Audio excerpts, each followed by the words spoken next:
Haunted shadows over Armadillo County. Leave a like and write in the comments which part of the world you're listening to this story from. Let's begin. The rider came in just before sundown, a lean man with a dust-stained brown duster and a black Stetson pulled low over ice-blue eyes. His name was Elias Ward, and he'd seen a lot of frontier towns die slow in the dust. But Armadillo County didn't look dead. It looked like it was trying very hard not to breathe. The crooked sign at the edge of the road read, "Welcome to Armadillo County, Pop 612. The number shot through with bullet holes, splinters hanging like dry scabs. The air was wrong for late summer, too cold, too still, and his tired bay horse snorted uneasily, ribs showing under its hide. He followed the hard-packed trail toward town, spurs chiming softly, eyes narrowing when he noticed the boot prints ahead of him. Small, light, someone young or slight had walked that road not long before. Then, halfway across the rutted track, the prints simply stopped. No wagon marks, no horse tracks, no turn in the dust. Just an abrupt end, like the walker had stepped clean off the world. Elias's horse balked, tossing its head toward the empty space. He patted its neck, more to steady himself than the animal. "Easy," he muttered. "Maybe they learned to fly." The joke fell flat in the heavy air. Closer to town, houses hunched low on either side of the road, shutters closed, curtains drawn, though the sun still bled orange along the horizon. The whole place had the look of a man flinching before a blow. A single dog trotted across the main street ahead, its coat patchy, its body thin. When it turned its head, Elias's breath caught. Its eyes looked glassy and too pale, reflecting the dying light like milky mirrors. Then it blinked, and they were just eyes again, tired and wary, and the dog slunk away between buildings. He pulled up at the livery, a sagging barn with a lantern burning weakly by the door. An old man stepped out, shoulders bent, grey whiskers hanging from a narrow chin. He looked Elias over like a man measuring the length of a coffin. "You picked a bad hour to ride in, stranger," he rasped, taking the reins. "Sun's near gone." Elias swung down, boots hitting the dirt with a solid thud. "Road didn't come with a schedule," he said. "Didn't know you ran this place by bell." The old man's gaze slid toward the shadowed rooftops. "We don't," he replied. "But they do. Best you get under a roof before the church bell stops. Somewhere deeper in town, a bell tolled, slow and hollow, its sound shivering through the still air. Elias listened to it fade, feeling the way the town seemed to hold its breath with every fading note. He tipped his hat to the old man and turned his steps toward the main street, the sense of unseen eyes following him growing stronger with every careful step. Whatever haunted Armadillo County hadn't introduced itself yet, but it was watching, and it knew he was here. The main street looked like a dozen others he'd ridden through, false front buildings, a saloon with a mud-stained porch, a general store, a barber's shop with a faded pole, the squat outline of a sheriff's office. But where other towns had noise, this one had absence. No piano jangling from behind saloon doors, no clatter of boots on boardwalks, no drunken laughter spilling into the street. A shutter banged once in the windless air, the sharp sound echoing too long, like a gunshot in a canyon. Elias walked down the middle of the street, spurs ticking. In the windows, movement fluttered and then stilled, curtains twitching back, faces vanishing before he could get a good look. Once, he caught a pale figure standing under the awning of the barber shop, hat brim low, coat too old for the season. He turned his head fully, and the shape was gone, leaving only an empty chair rocking gently, though the air around it didn't stir. His skin prickled beneath his coat. An empty stagecoach leaned in front of the saloon, one wheel sunk into dried mud. The reins lay slack, as if the driver had just stepped away, yet the dust on the steps showed crisp boot marks with no second set leaving. That same wrong ending as the tracks on the road. Elias studied them, then pushed at the saloon doors with 2 fingers. The hinges groaned, a long, complaining sound that seemed too loud in the hush. Inside, lamps burned low, casting a tired glow over stained tables, and a bar scarred by years of fists and bottles. The air smelled of cheap whiskey, old tobacco, and something colder, damp stone, turned earth, like the inside of a grave. A handful of men sat scattered, hats pulled down, hands wrapped around glasses they weren't drinking from. Conversation thinned as he stepped in, then died altogether.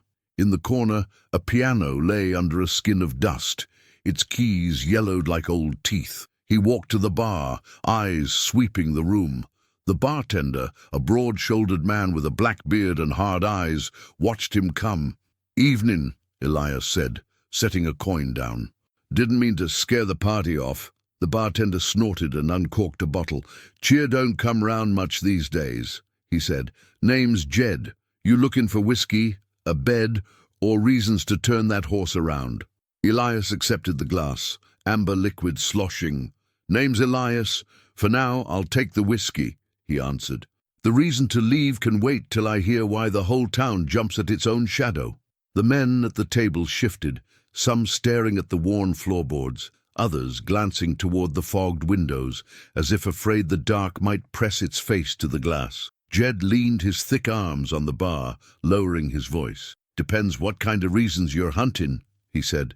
"If it's money or cattle, you're late. If it's ghosts—" His gaze flicked toward a corner where an old man hunched over a bottle, hands shaking even when he wasn't lifting it. "Thomas Avery's your man. He's been seeing things longer than most of us have been believing in them." Elias finished half his drink and carried it over. Up close, Thomas looked like fear turned into skin and bone. His hair clung in thin tufts to his spotted scalp, his cheeks sunken, his eyes too large in their sockets, pupils wide and dark. When Elias set his glass down, Thomas flinched, knuckles whitening around his own bottle. "Don't want trouble," Thomas whispered, voice dry as paper. "Trouble always comes asking questions." Elias lowered himself into the opposite chair, keeping his hands visible on the table. "Good," he said softly. "I ain't trouble. Just a man who rode a long way and don't like walking blind." He tipped his chin toward the window. "Old man at the livery says this place has a curfew. Streets empty, saloons half dead, and folks look at me like I kicked over a grave. I'm guessing that ain't just because you're shy." One side of Thomas's mouth twitched, somewhere between a flinch and a laugh. "You weren't here when the rope swung," Thomas said, staring past Elias at something long gone.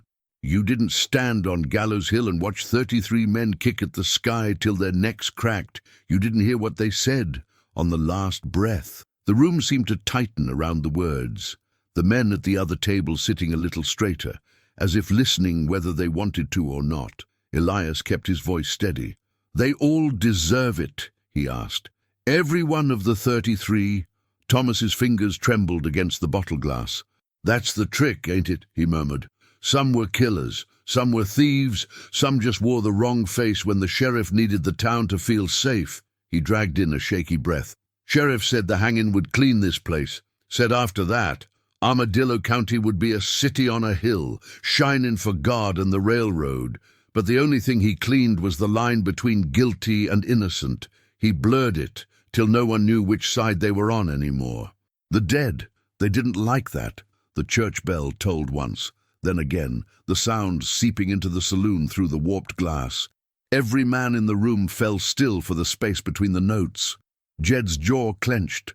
He twisted the lanterns higher, as if a few more inches of flame could hold back whatever pressed at the windows.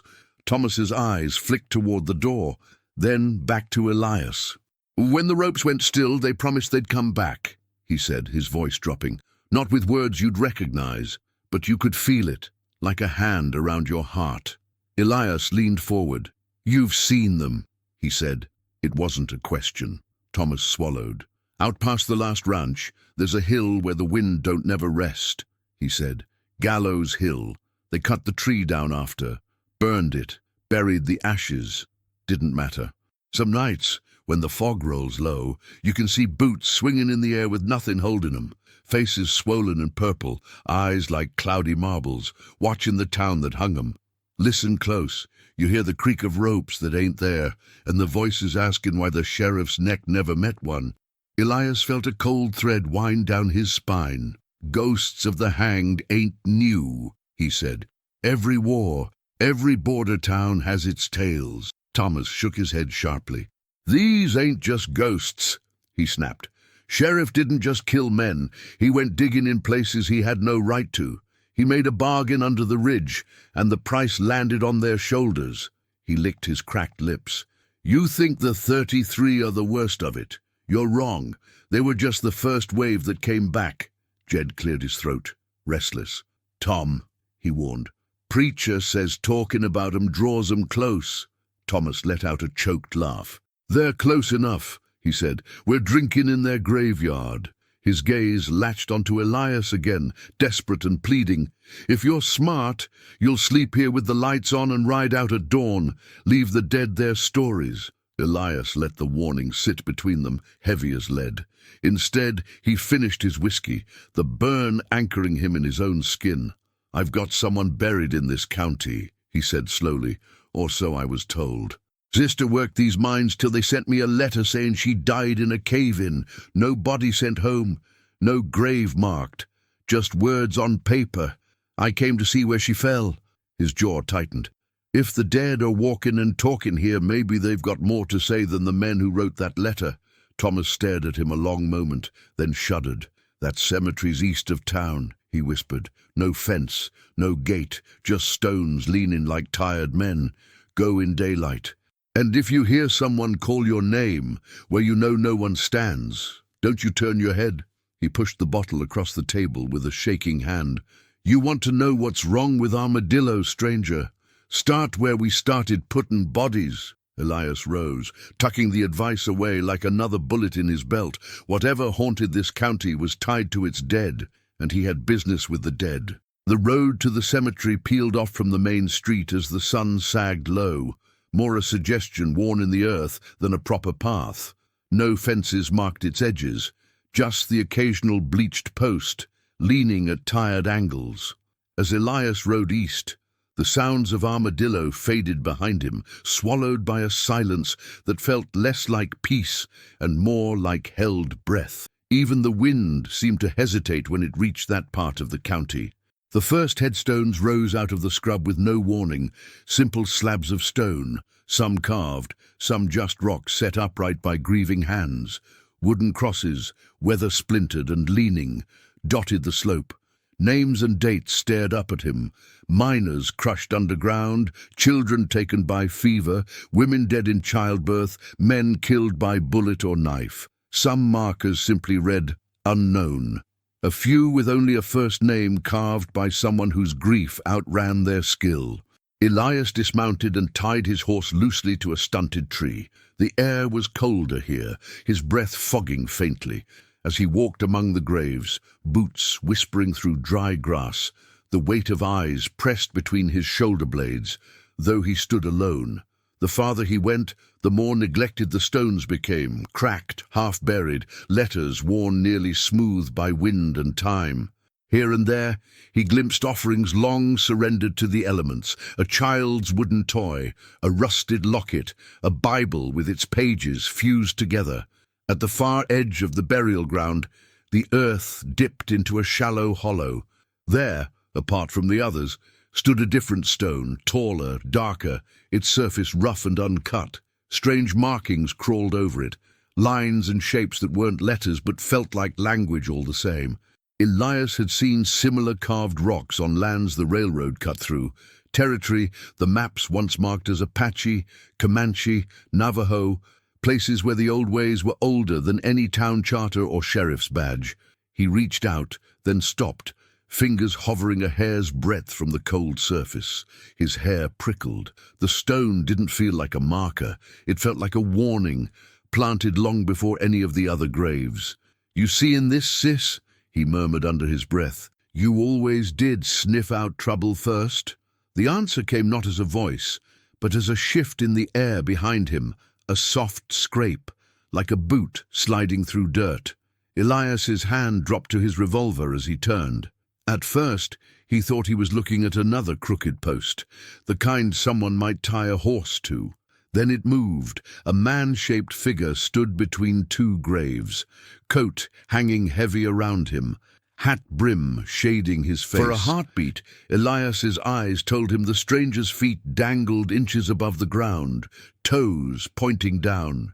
His mind tried to make a rope where there was none, tried to hang the man from an invisible limb that didn't exist. Then the figure lifted its head, and the last of the sunlight slid through where eyes should have been. Empty sockets stared at Elias, holes holding nothing, and yet somehow pinning him in place. The coat stirred in a breeze that didn't touch Elias's hair or coat. When the thing spoke, its voice rasped like frayed hemp dragged over wood. "You're late," it whispered. "We've been waiting on someone who still draws a breath."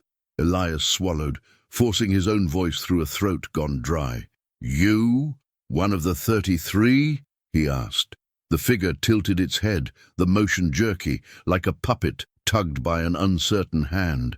Around it, other shapes began to gather, faint outlines of men in long coats and work shirts, hats pulled low, boots hovering a finger's width above earth. Some faces were intact, pale and stiff. Others were swollen, darkened, necks bent at impossible angles. All watched him. "Some call us that," the first one said. "We call ourselves the Forgotten." A murmur ran through the gathered ghosts, thin as wind through dry grass. "Some of us earned the rope," the hanging man went on. "Some just got tangled in it when the sheriff started counting wrong. All of us felt that drop. All of us heard the crack. All of us heard what the land said when it drank what spilled." Elias resisted the urge to step back. "You're haunting this town for what was done to you," he said. "What do you want from the living?" The hanging man's boots swung a little, though nothing moved them. "Names put back where they belong," he replied. "Guilt set on the right shoulders. Rest." His empty gaze shifted past Elias toward the dark smudge of Red Hollow Ridge on the horizon. "But the sheriff dug deeper than our graves. He cut into older bone, woke things that don't care about men or rope or what's fair." A low, rumbling sound pulsed faintly under Elias's feet, like distant thunder buried under rock. The hanging man's form wavered. "Go to the ridge," he said. "Red Hollow. Follow the mine to the place where the walls hum. That's where he made his promise.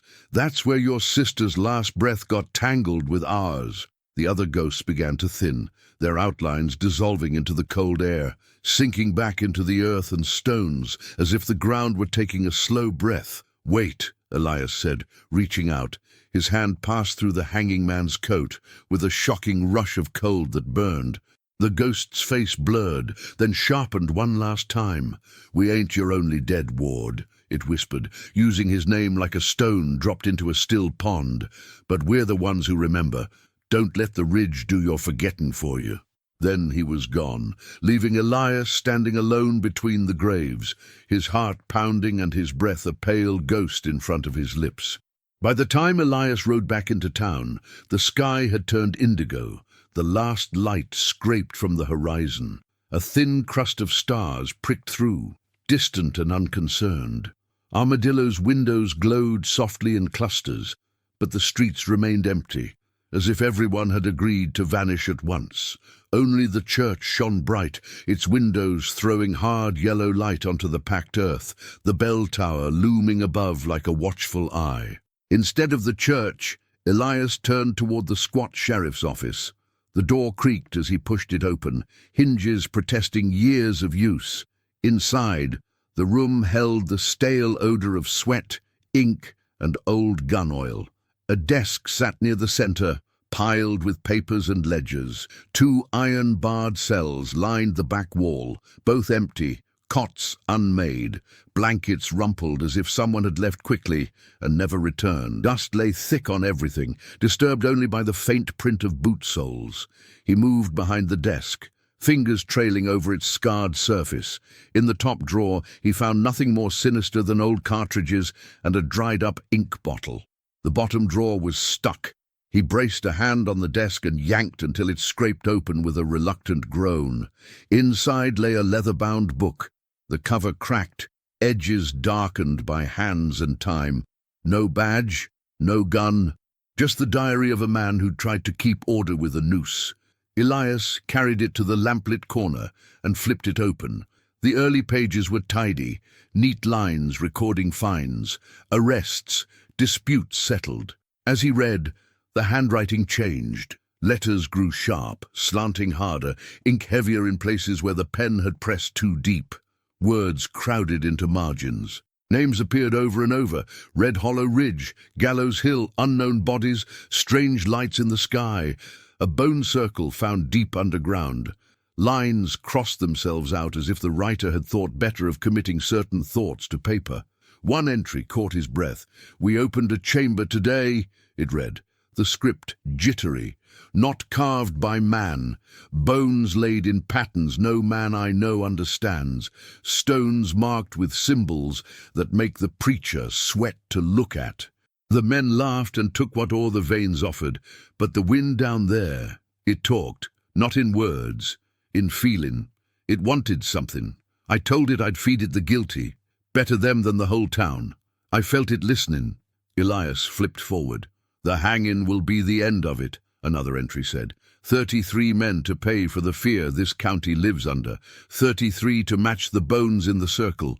Preacher called it madness, called it murder. They called it balance. But after the ropes stopped swinging, I started seeing faces in the jail window when no one was inside. Heard boots walking Gallows Hill when I was the only one awake. If there's a bargain, I think I signed with the wrong hand. The final pages were almost frantic, words slanting up and down, ink smeared. "They don't sleep," one line said. "Not the men I hanged, not the bones under the ridge. They whisper when I close my eyes. They want more, not one by one, whole towns, whole counties. They want the scales tipped until everything falls off." Another entry. "I heard about the thunderbird in the old stories. Big bird made of storm. Comes when balance breaks, burns away what's crooked. I thought if I called it first, I could tell it where to strike, tell it who deserved the lightning." The last entry stopped halfway through a sentence. "If anyone reads this, know the ridge is hungry, and my words won't fill it. Don't go down there. Don't follow the lights that float over the hills. Don't listen when the thunder sounds like it's saying your—" The pen had dug deep there, the ink blotting, leaving the final word unreadable. Elias closed the diary slowly, his jaw tight. Sheriff hadn't just been a tyrant with a rope. He'd been a man eaten from the inside by a terror he thought he could bargain with. A floorboard creaked behind him. Elias spun, revolver out. The cells still stood empty. Shadows pooled in the corners, the lantern's flame shuddering as if something had passed in front of it. Then he heard boots on the boardwalk outside, one steady set, the rhythm of a man who walked as if the dark was his natural element. A voice called through the thin door, "If you're reading what I think you are, you might want to step away from that desk, friend. Some ghosts don't like being read about." Elias holstered his gun, crossed the room, and pulled the door open. A lean man in his 50s stood on the step, hat low, grey beard bristling along his jaw. His coat was patched but sturdy, a rifle slung easy over one shoulder. His eyes had the look Elias had seen in mirrors, tired but always watchful. "Name's Boone," he said. "I hunt things that ought not be walking. And you just kicked a nest that's been humming for years." Elias stepped aside, letting Boone in. The older man's gaze went straight to the diary on the desk, mouth tightening. "I told Jed to burn that damn thing after the sheriff disappeared," he muttered. "He never did listen very well." He flicked a look at Elias. "So, you read about the ridge, the hanging, and the big bird made of thunder. Decide yet whether you're running or digging deeper." Elias thought of the bone-marked stone in the cemetery, of the hanging man's empty sockets, of his sister's name in a letter with no grave to show for it. "I came here for my sister," he said.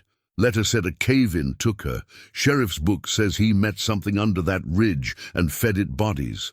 Those sums don't sit right. I ain't leaving until I know where she fell, and what she fell into."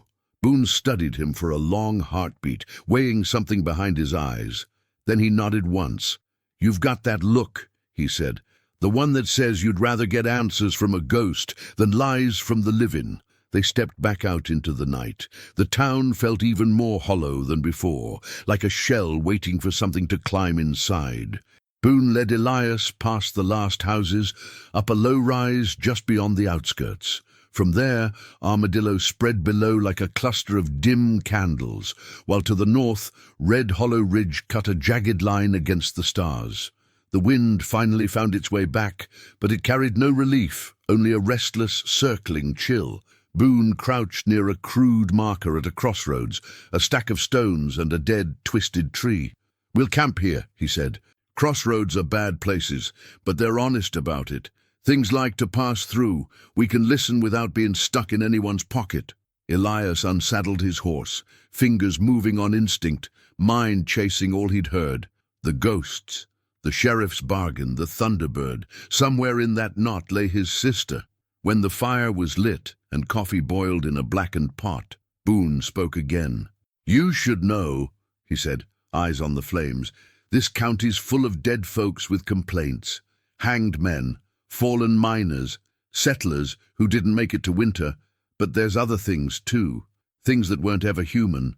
Skinwalkers that wear your neighbor's face. Lights that bob over the desert, leading men off cliffs. Old bones under the ridge belonging to something that never had a name in English." He glanced at Elias. "You ready to have all of them pay you a visit in one night?" Elias wrapped his hands around the tin cup, letting its heat soak into his fingers. "I've met my share of death," he said quietly. "Shot men, fought in other people's wars, watched friends go under the ground and didn't follow. If the dead want to talk, I'll listen, and if they want to bite, I'll bite back." Boone snorted, but there was a thread of respect in it. "Just remember," he said, "bullets don't do much against regret." The first sign they weren't alone came as a faint jingle of spurs where no man walked. The sound circled the camp just beyond the fire's reach, measured and methodical. Elias's hand slid to his gun. Boone held up a palm. "They know we know," he murmured. "No point pretending otherwise." The wind died again, as if stepping back to make room. The night leaned closer. Out of the dark, pale shapes coalesced. Boots appeared first, hovering just above ground, then legs in ghostly trousers, then torsos in dust-softened coats, faces last, some swollen, some gaunt, all wrong in some way. The hanged men formed a ragged ring beyond the light, their presence pressing like cold fingers against Elias's skin. The air around the fire temperature dropped so sharp, his breath billowed in white clouds. Then another shape crawled in, low, slithering, like smoke that had learned how to pull itself along the ground. It circled opposite the hanged men, staying in the deepest shadows. Eyes gleamed there, yellow and keen, tracking both the living men.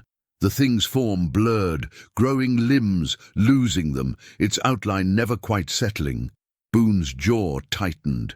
"You can come closer," he called. "I already hate seeing you. Might as well get a good look." The crawling shadow rose slowly, bones cracking in wrong places as its form stretched. For a moment it resembled a wolf with patchy fur, ribs too long. Then it straightened, spine creaking, limbs elongating. A man's shape then, wearing a tattered coat, but its arms ended in fingers too long and jointed like a spider's. The face rippled, features sliding into almost human, then tearing away again. When its eyes met Elias's, they were bright yellow, full of a hunger that wasn't just for flesh. "You brought me a curious one, Boone," it rasped, voice like dry leaves scraping over stone. "Questions taste good. They keep meat tender." Boone spat into the fire. The flames hissed. "This is a skinwalker," he said to Elias, without taking his eyes off the creature.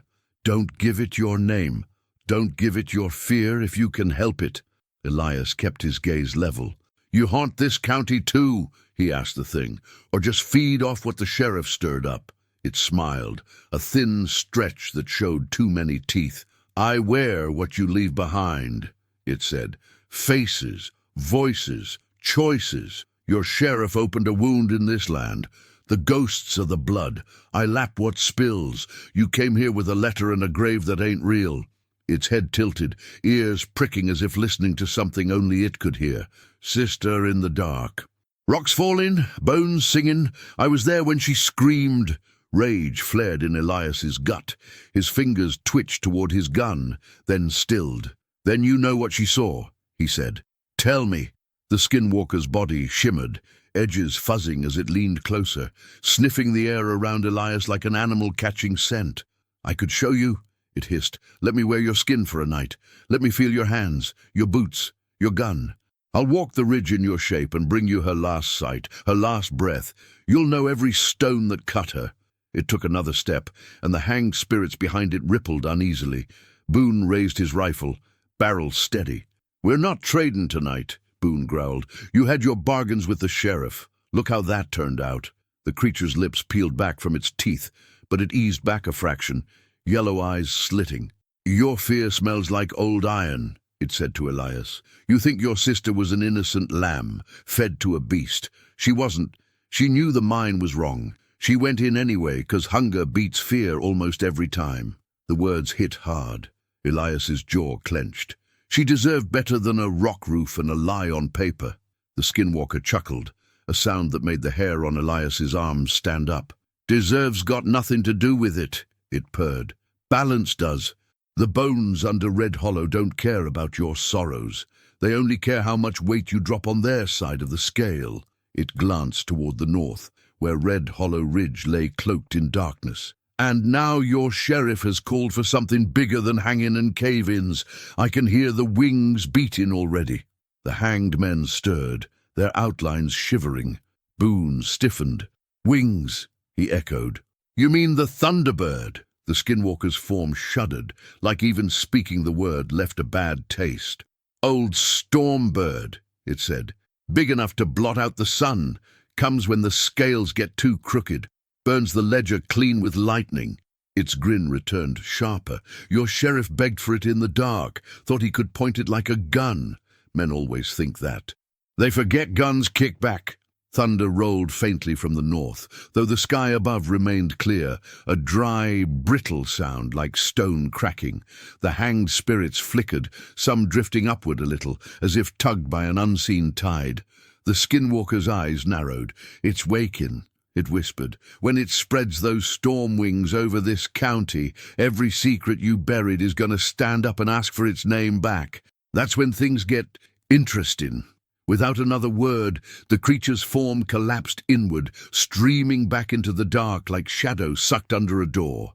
The ring of hanged men thinned, their faces turning toward the north. One met Elias's gaze one last time, a miner's face, eyes hollow, rope mark clear around his neck. Ridge, the ghost breathed. Then they were gone, leaving only the crackle of the fire and the distant growl of something vast turning in its sleep. The rest of the night passed in uneasy fragments. Elias dozed and woke, heart pounding at sounds that were sometimes real, sometimes just the echo of his own thoughts. Once, he opened his eyes to see boots pacing just beyond the firelight, leaving no tracks. Another time, he heard his sister's laugh, sharp and amused, the way it had sounded when they were kids and he'd fallen off a fence. But when he turned, there was only Boone, snoring softly with his hat over his face. Toward dawn, a heavy fluttering sound rolled overhead, wings beating slow and deep. The horses snorted, ears flicking, but nothing blocked the stars when Elias looked up. The sky remained clear, though a faint shimmer danced along the line of the ridge, like heat mirage where no heat should be. Boone sat up abruptly, rubbing his face. You hear that? He asked. Elias nodded. Boone sighed. Then we're out of nights to think, he said. Days for walking. Night'll be for reckoning. They stamped out the fire and saddled the horses as the sky turned from black to grey. The crossroads looked ordinary again in the washed-out light. A dead tree, a pile of rocks, 4 rutted tracks leading away. But the air still held a faint metallic taste, like the ghost of lightning not yet born. Elias tightened his cinch, patted his horse's neck. Red Hollow, he said quietly. We start there. The ride toward the ridge took them across land that seemed stripped of life. Grass grew thin and colorless. The soil cracked and pale. Rocks jutted up like broken bones, some etched faintly with the same strange marks he'd seen on the stone in the cemetery. The closer they got, the more Elias felt a low hum under his boots and saddle, a vibration in the earth that had nothing to do with hoofbeats. Red Hollow Ridge rose ahead in jagged layers, its stone shot through with rusty streaks that looked too much like dried blood. The entrance to the mine crouched at its base, half collapsed, wooden beams warped and splintered. Rusted rails disappeared into the black mouth. A broken cart tipped on its side as if someone had fled and tripped on the way out. The horses balked, rolling their eyes, pulling back on the reins. Boone dismounted first, patting his gelding's neck. "Can't blame 'em," he said. "This place smells like a storm that never ends." Elias slid down too, leaving the animals tied a little distance from the entrance. He grabbed a lantern from Boone's saddle and lit it, the small flame looking fragile against the looming dark. Together they stepped into the mine, the air changing at once, cooler, heavier, laced with the scent of damp stone and old dust. The tunnel sloped downward, rails humming faintly under their boots. Lantern light caught glints in the walls, veins of ore, pick marks, old tool scars. Wooden supports creaked overhead. Every drip of water sounded like a footstep just behind them, making Elias's hand twitch toward his gun again and again. Deeper in, they reached a collapsed section, rubble choking the passage, beams crushed under boulders. Boone lifted his lantern, the light licking over the cave-in. "This, the place the letter talked about," Elias said. "The cave-in that killed my sister." Boone squinted at the rocks. "Funny thing about this cave-in," he said. "I don't see bones. I don't see scraps of cloth. I don't even see blood." Elias stepped closer, running calloused fingers along the broken stone. No fabric, no hair, no signs of human remains. It looked less like a grave and more like a plugged hole. "Feels like a door you don't want opened," he muttered. Boone nodded. "Or a mouth that shut on something it wanted to keep." Beyond the collapse, a narrow side drift branched off, little more than a crack widened by curious hands. The air that seeped from it felt colder, yet thrummed with an electric tension. "This wasn't on any work map," Boone murmured. "Men don't carve tunnels like this for ore. They squeeze through cracks like this for curiosity or fear." Elias squeezed into the passage, lantern held high. The walls brushed his shoulders, rock damp and slick against his coat. After a dozen paces, the tight corridor opened abruptly into a chamber that didn't look like any mine Elias had seen. The walls were smooth and curving, as if something had melted them and let them cool into strange, organic shapes. In the center of the floor, the rock dipped into a shallow basin ringed with stones. Each stone bore carved markings, loops, lines, spirals, not in any alphabet Elias knew, but deliberate all the same. Within the ring lay bones, pale against the dark rock. They weren't human bones. They were too long, too oddly jointed. Some curved in ways that made Elias's stomach clench. Whatever creature had left them hadn't walked on any road he knew.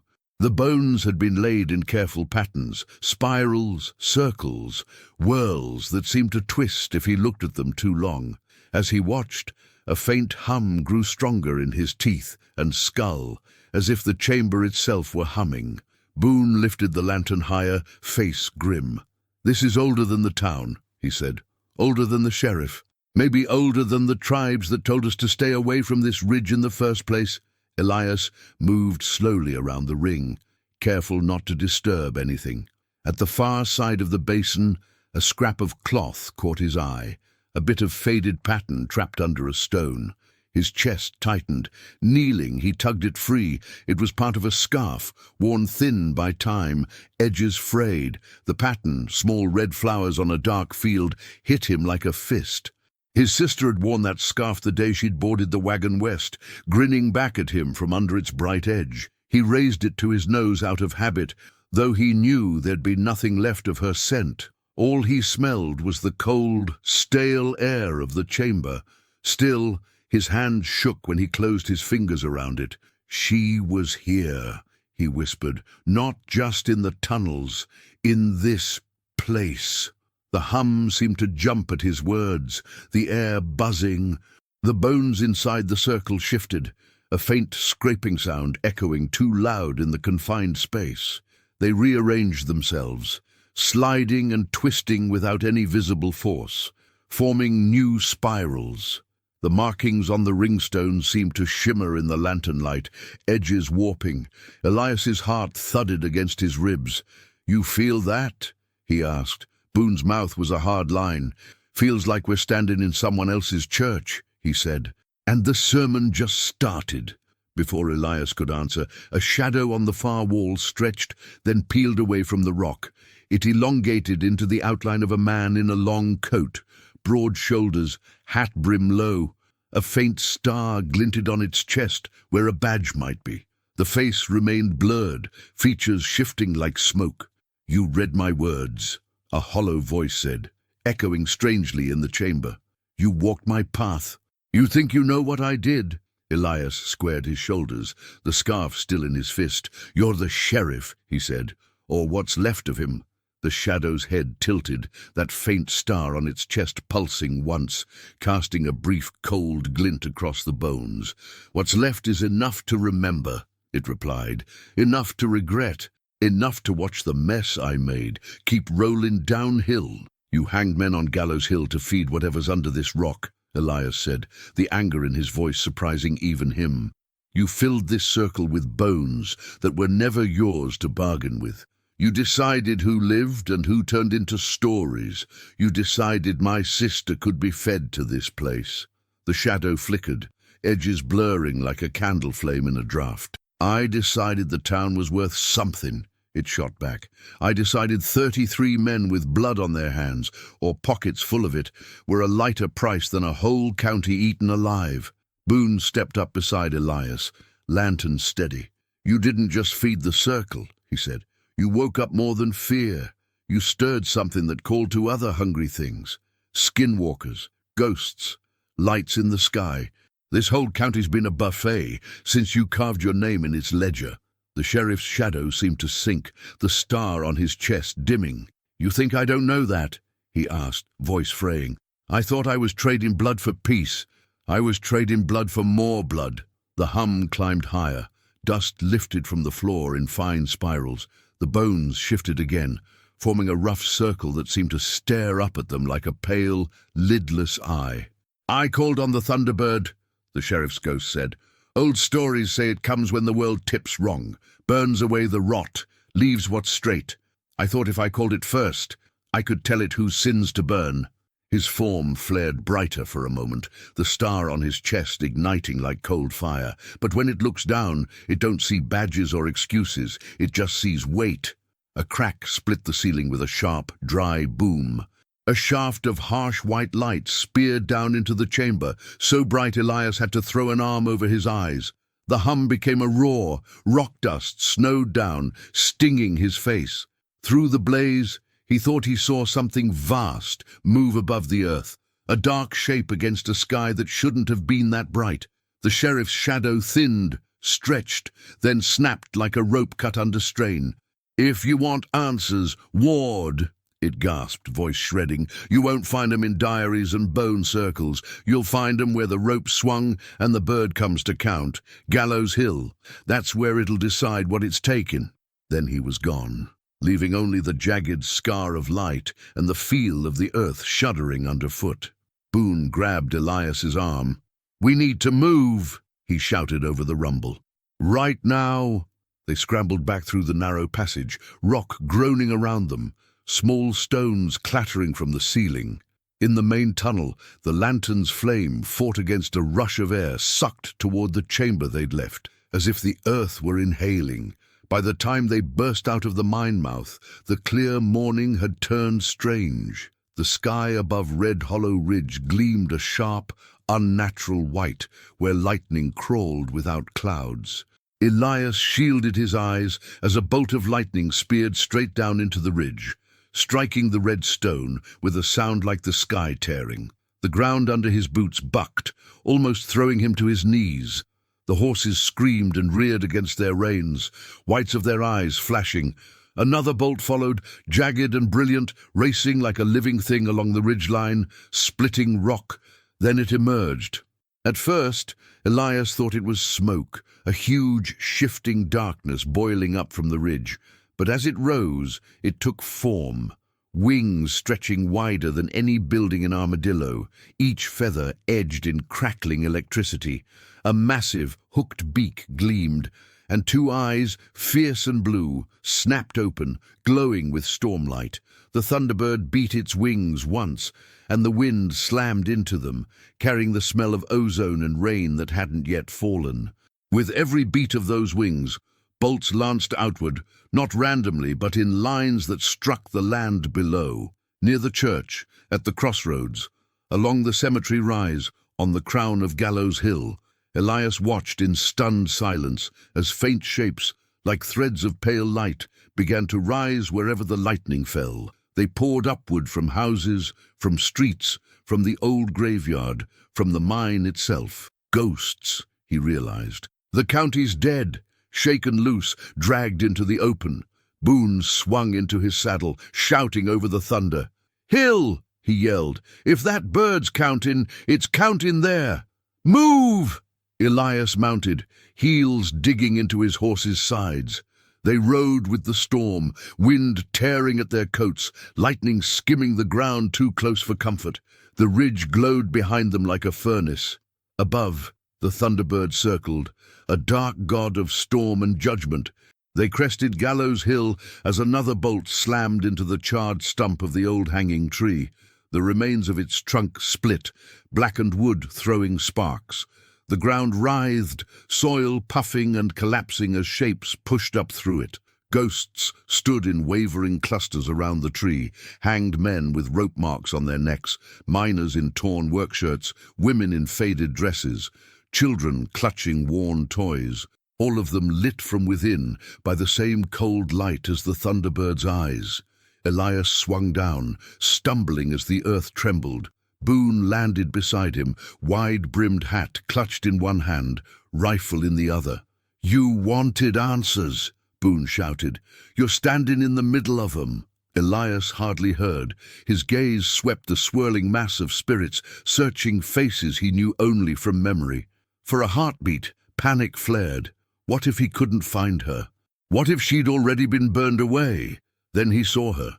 She stood a few yards from the split tree, not quite as solid as the ghosts around her, but more focused than most. Her outline clear, her features sharp. She looked as she had the day she'd left him. Lean, strong, late 20s, hair in a thick dark braid, eyes bright and stubborn.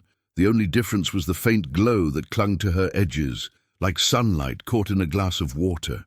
When her gaze met his, the hill, the storm, the ghostly crowd seemed to fall away for a moment. "Eli," she said, and though her lips barely moved, he heard her as clearly as if she stood right beside him. His throat closed. "Cass," he managed. The name broke something loose in his chest. He started toward her, but the ground shifted, a current of spirits swirling between them, some rising, some sinking, all pulled by the thunderbird's circling presence. His boots slipped on loose stone, nearly sending him to his knees. She stepped closer, movements fluid, her feet passing through the churning soil without resistance. "You shouldn't have come," she said, though there was a familiar teasing curve to her mouth. "Told you the West would eat you if you followed me." Lightning flickered above, painting her features in harsh white lines. Elias swallowed hard. "Letter said you died in a cave-in," he replied. "Didn't say they fed you to a circle of bones first." Her eyes darkened. "They didn't ask me," she said. "We were digging. We broke through into that chamber. Men went in for curiosity and came back out with empty eyes. The sheriff came down, looked at those bones, those stones, thought he could strike a deal." She glanced around at the other spirits, faces lit by the storm. "We all helped him in our own way. Some swung hammers when we should have dropped 'em. Some watched folks disappear and kept their mouths shut." Elias shook his head, refusing the notion. "You didn't deserve this," he said. "You were just trying to earn a day's pay." Her expression softened. "Deserves a hard word." she said. "I knew that mine felt wrong, knew the ridge had a taste for blood. I went back anyway 'cause I was tired of being poor. I ain't saying I earned a cave-in, but I ain't spotless as you want me to be, Eli." Above, the thunderbird descended lower, its wings stirring the air into a wild dance. Lightning crawled along its feathers, reaching toward the gathered spirits like seeking fingers. Each ghost it touched blazed brighter for a moment, then either shot upward, a streak of light joining the storm, or dimmed and sank, tethered to the hill by something heavy and unseen. Elias felt the giant bird's gaze turn toward him, and suddenly he wasn't standing on Gallows Hill anymore. He was back in a muddy street in another town, younger, his gun smoking in his hand, a man lying at his feet with a shocked expression forever frozen on his face. He was in a trench, hearing cannons and screams, his own trigger finger numb, not from cold, but from use. He was watching his sister climb onto that wagon, her scarf bright against the dusk, promising to send money, to write, to come back. He was in every moment he'd chosen himself over someone else, every time he'd walked away from a town and left its problems behind. The thunderbird's cry split the air, a sound that was neither bird nor storm, but something older, heavier. It felt like it reached into his chest and grabbed everything he'd ever tried to bury. For a dizzy second, he wanted to turn away, to drop his eyes, to hide. Cass stepped closer, her hand hovering inches from his arm, unable to touch. "Don't look down," she said, voice steady. "Not now. Not with this watching." "You want me to let it judge me?" he asked through gritted teeth. "I came here so it'd look at the sheriff, at this town, at the ridge, not at me." She smiled sadly. "It don't work like that," she said. "Balance don't skip the ones who show up. You think you rode all this way just for my sake? Maybe you did. Maybe you also rode 'cause you've been carrying your own ghosts long enough and didn't know where to drop 'em." He forced his eyes up, meeting the thunderbird's blazing stare. His knees wanted to buckle. The world shrank to the space between him and that storm-carved gaze. "I killed men," he told it, the words ripped from somewhere deep inside. "Some who had it coming. Some I ain't so sure about anymore. I walked away from folks I could have helped because it was easier. I came here for my sister, but I'm standing here looking at a town that's been living under a rope I didn't feel till now." His voice cracked, but he didn't look away. For a long, breathless heartbeat, nothing happened. The lightning hung in the air, frozen veins of fire. The spirits hovered, caught mid-rise, mid-fall. Then the thunderbird inhaled, a great soundless drag of air that made Elias feel hollowed out. He heard voices in that breath, human and not. The 33 hanged men, the sheriff's cracked prayers, miners cursing and laughing, mothers weeping, children singing nonsense as they skipped stones. The entire story of Armadillo County drawn in. When it exhaled, the lightning came down in one blinding wave. It passed through Elias without pain, leaving him shaking, breathless but unburned. The bolt struck the gallows stump, the ridge, the crossroads, the church roof, the cemetery rise, all at once. The hill shook under his feet, and then quiet. The bird's vast form shimmered, edges blurring, until it was nothing more than a darker patch of sky that faded altogether. The ghosts around them began to thin. Some rose in streams of light, drifting upward like smoke caught in a high wind. Others faded where they stood, their forms dissolving into the ground, into the charred remains of the tree, into the air.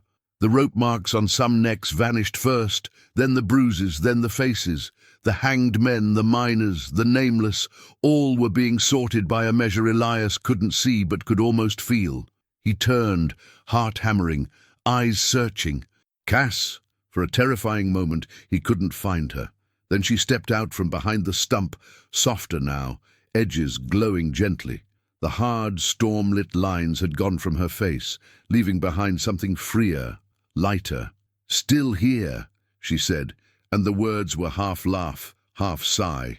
He took a step toward her, then another, until they were almost close enough to touch. "So," he asked, the single word carrying a world of questions. She looked out over the town below. In the fresh light breaking through thinning clouds, Armadillo looked small and worn, but different. The air around it seemed clearer, its edges less blurred under some unseen weight. "Curse like this don't disappear," she said, "but it stops growing. Land remembers, folks remember. The thing under the ridge is still there, but it ain't calling so loud. Whatever deal the sheriff thought he had got burned through. And you," Elias pressed, "what did it decide for you?" She smiled, and for an instant he saw her as she'd been on the porch back home, boots propped on the rail, grin cocky, eyes bright. "It decided I'm done walking tunnels in the dark," she said, "done listening to rocks hum. Maybe I go where Ma always talked about. Maybe I just rest. Feels like I ain't done that since I left." Tears burned behind his eyes. He swallowed hard. "I ain't ready," he admitted. "I just got you back." She stepped closer and, for the first time, he felt her touch, light and fading, but warm, brush his cheek. "You never were much good at goodbyes," she said softly. "But listen to me, Eli. The dead don't need you as much as the living do. You stay here too long talking to ghosts, you'll turn into one for your time." Boone approached slowly, hat in hand, giving them their space. Cass glanced at him, amused. "Make sure he don't stick his head in any more cursed holes," she told Boone. "He's got a knack for riding straight at trouble." Boone's mouth twitched. "Trouble's gonna find him whether he rides at it or not," he said. "But I'll do what I can." The wind shifted, tugging at Cass's hair, at the edges of her form. The hilltop grew quieter, the air losing the sharp metallic taste of lightning. Elias felt the moment slipping, like sand through fingers. "How do I pay this back?" he asked hoarsely. "The bird, the ridge, you, this town. How do I make any of this right?" Cass's gaze was steady. "You don't pay it back," she said. "You pay it forward. You walk into the next place that looks like Armadillo before it tips this far. When some man starts talking about sacrificing a few for the good of the many, you remember this hill and that storm. You remember what it cost." He nodded slowly. "I will," he said. "I swear it." She stepped back, each movement leaving a faint trail that the wind erased almost as soon as it appeared. "That's enough for me," she said.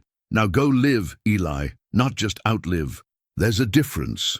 Her smile was the last thing to fade. Then she unraveled into light, a thin stream rising toward the open sky until it vanished completely. No thunder marked her passing, just the ache of absence and the soft rustle of Boone settling his hat back on his head. For a while, Elias stood where she'd been, letting the emptiness wash over him. He felt lighter and heavier all at once, unburdened of some things, weighted with others. Boone stood nearby, silent, giving grief the room it needed. Below, the town began to twitch back to life. Tiny figures emerged from doorways, blinking toward the hill, the ridge, the strange calm after the storm. At last, Boone cleared his throat. "You all right?" he asked, knowing the answer would never be simple. Elias drew in a long breath, let it out slow. "No," he said honestly, "but I ain't as wrong as I was." He glanced at Boone. "That count?" Boone nodded. "Out here, that counts for a lot," he replied, "more than most folks ever get." They walked down from Gallows Hill together, horses trailing. Near the base, something glinted in the dirt. Elias stooped and picked it up. A tarnished badge, star-shaped, one edge warped and blackened as if it had faced the same lightning that scorched the tree. On its back, crudely scratched, were two words, "I tried." Elias turned it over in his fingers, feeling the weight of those letters. "Sheriff's?" he asked. Boone nodded. "Likely," he said. "Man did damned things trying to hold worse ones at bay. Don't make him holy, don't make him the devil, just makes him another fool who thought he could stand alone between people and the dark."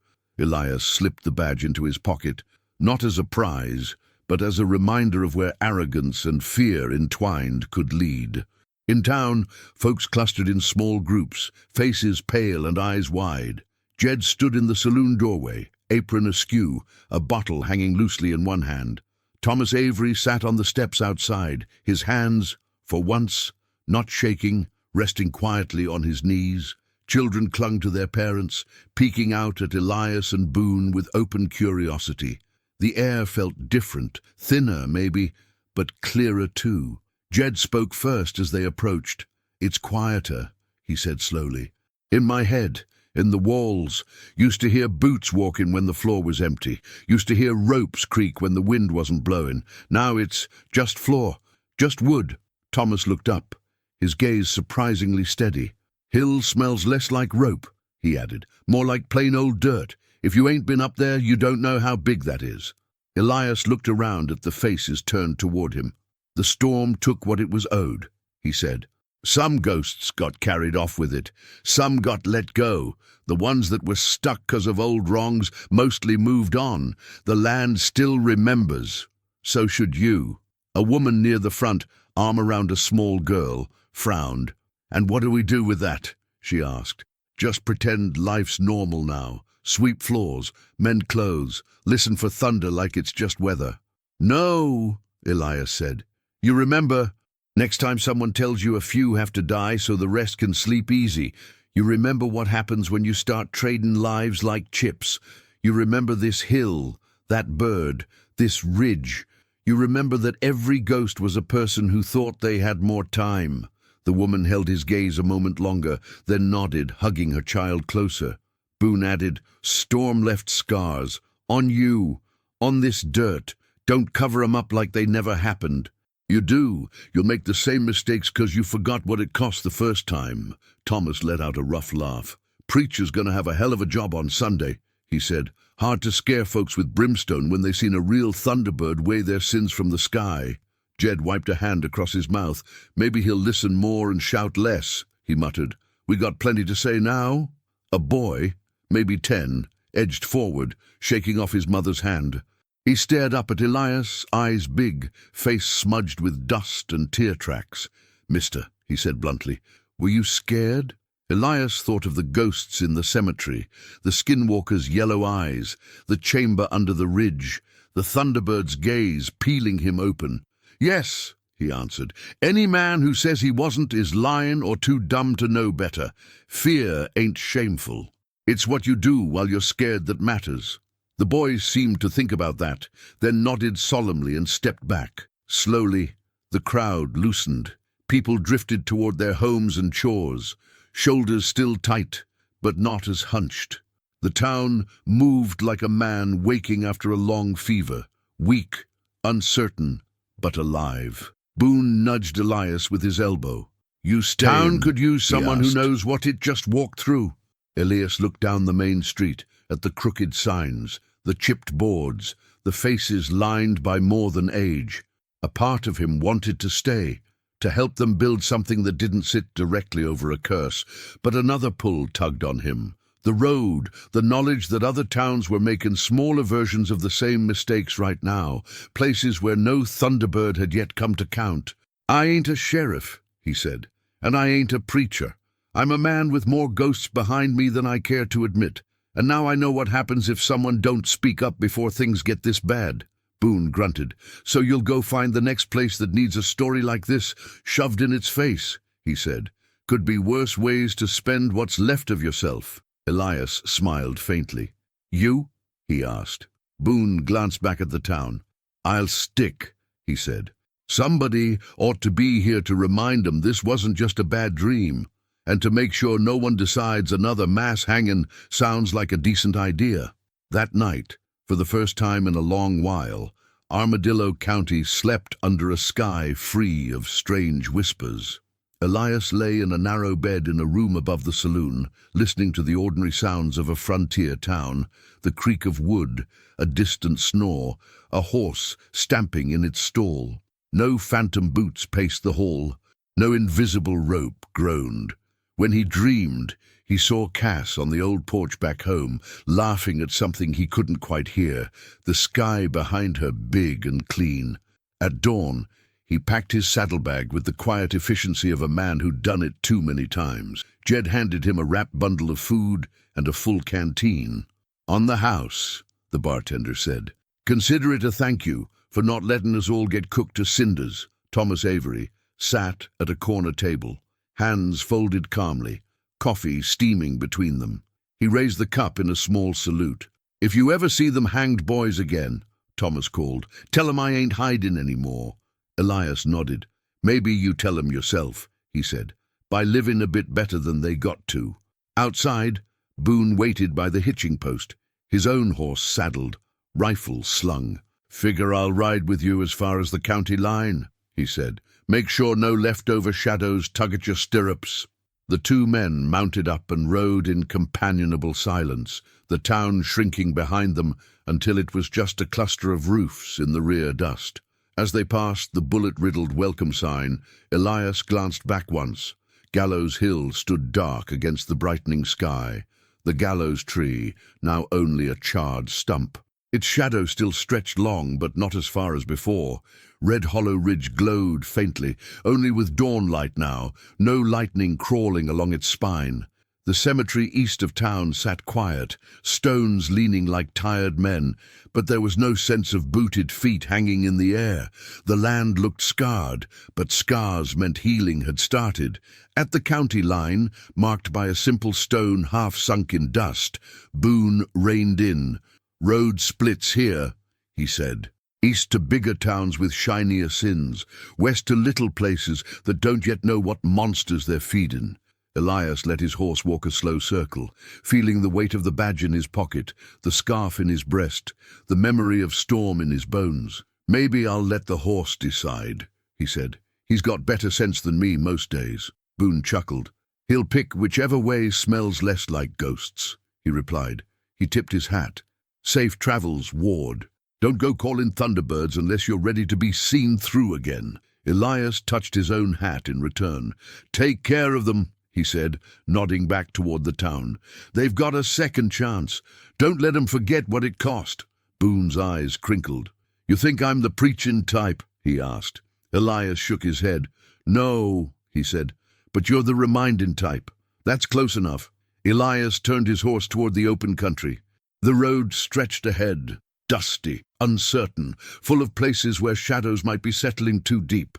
Behind him, Armadillo County shrank. Its haunted nights burned clean enough the living could see the stars again without fear. Somewhere far above, unseen, a great bird with storm in its wings and judgment in its eyes might still be watching the land, waiting for the scales to tilt too far. Elias rode on, a lean man under a big sky, carrying a story of thunder, ghosts, and a small county that had looked its sins in the face and survived.